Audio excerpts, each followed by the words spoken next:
Appleton Bananas, le numéro 3. Je pense que les jockeys qui sont dans cette épreuve vont quand même marquer de très près Marana Charlie, hein, en espérant que ça tout se passe bien pour lui.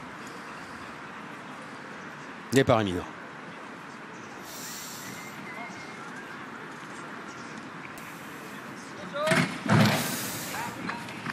Deuxième groupe 1 de cet après-midi, deuxième groupe 1 pour les 2 ans, 1600 mètres à couvrir le critérium international. Et c'est Mount Kilimanjaro qui est le mieux parti, mais qui se laisse glisser pour le moment en 4e position. Et le Français qui accélère désormais, le numéro 5, Maranoa Charlie, qui compte désormais 2-3 longueurs d'avance sur le numéro 6, Matoribe. L'allure est sélective. Le 3, Apples and Bananas est maintenant 3e. Il y a ensuite Twain qui vient en avant-dernière position.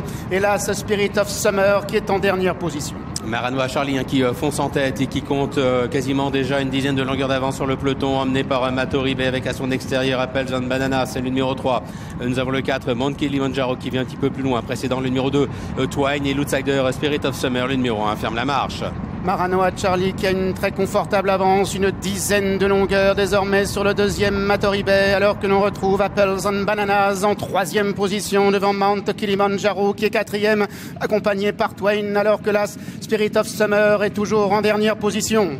Le début de la ligne d'arrivée, Maranoa Charlie qui a toujours l'avantage. Les autres, ses adversaires qui se lancent à sa poursuite, notamment Matoribe avec à l'intérieur Mount Kilimanjaro qui passe à l'offensive, et puis Twain qui a été décalé par Ryan Moore qui s'annonce complètement à l'extérieur et qui refait un petit peu de terrain sur Maranoa Charlie. À 300 mètres du but, Maranoa Charlie est attaqué maintenant par plusieurs concurrents, notamment par Twain qui vient en dehors, par Mount Kilimanjaro qui vient désormais à l'intérieur. Mount Kilimanjaro qui vient côté corde, mais Twain, le numéro 2, qui repart de plus belle. Mount Kilimanjaro est ainsi deuxième avec toujours Twain qui a l'avantage. Twain qui repart devant Mount Kilimanjaro qui vient à son extérieur. Twain qui va rester invaincu et qui pour cette deuxième sortie s'impose dans un groupe 1, le critérium international. Mount Kilimanjaro est deuxième, la grosse domination d'Enan O'Brien, la 3e place pour le numéro 3, Apples and Bananas, encore un O'Brien. Joseph cette fois est 3e.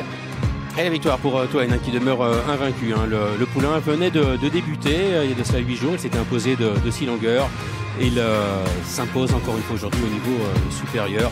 C'est toujours compliqué de gagner, enfin je veux dire c'est tout sauf une sinécure, hein, Thierry, de passer directement d'un Méden à un groupe 1, même si Aidan O'Brien sait y faire, ça rehausse quand même la perf de ce magnifique poulain qui s'impose ici. Le numéro 4, Mount Kilimanjaro, confirme ses progrès, il se classe 2e, et Apples and Bananas est 3e. Maranoa Charlie, là pour le coup, il a vraiment confondu vitesse et précipitation, hein, Thierry.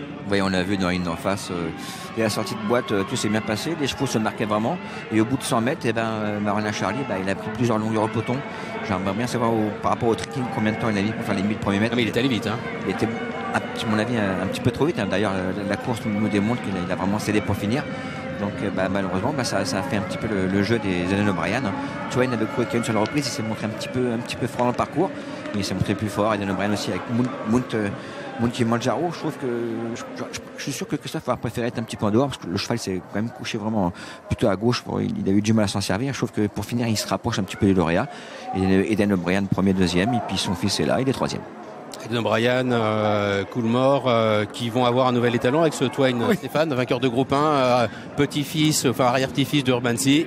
C'est bon, c'est fait, merci. Oui, c'est bon, c'est fait. En plus, il n'y a quasiment pas plus beau cheval en plus. La réaction de Ryan Moore tout de suite. Ah oui, température.